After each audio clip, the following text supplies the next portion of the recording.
Dhamangaon railway नगर परिषद निवडणुकीमध्ये भाजप विरुद्ध काँग्रेस असा सामना रंगतोय। अर्चना रोठे नगराध्यक्ष पदासाठी रिंगणात आहे। अर्चना रोठे आमदार प्रताप अडसड यांची बहीण आहे, तर काँग्रेसकडून वर्षा देशमुख यांना येथे उमेदवारी देण्यात आलेली आहे। त्यामुळे येथील ही निवडणूक चुरशीची होणार आहे।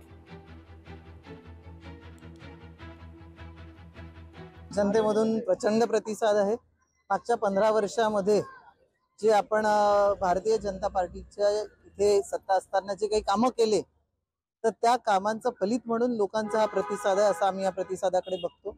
शेवटी जनता विकासाला प्राधान्य देत आली आहे आणि येणाऱ्या काळात जनता विकासालाच प्राधान्य देईल हा आम्हाला विश्वास आहे। कुठल्याही गावामध्ये मूलभूत समस्या ज्या असतात की रस्ते, पाणी, वीज या बऱ्यापैकी मागच्या 15 वर्षाच्या काळामध्ये आटपत आला आहे आणि जे काही छोटं मोठं राहिलेलं आहे ते येणाऱ्या काळामध्ये आम्ही करणारच आहोत। भारतीय राष्ट्रीय काँग्रेस पक्षाने नगराध्यक्ष पदाची उमेदवारी दिल्याबद्दल मी पक्षांचे मनपूर्वक आभार मानते।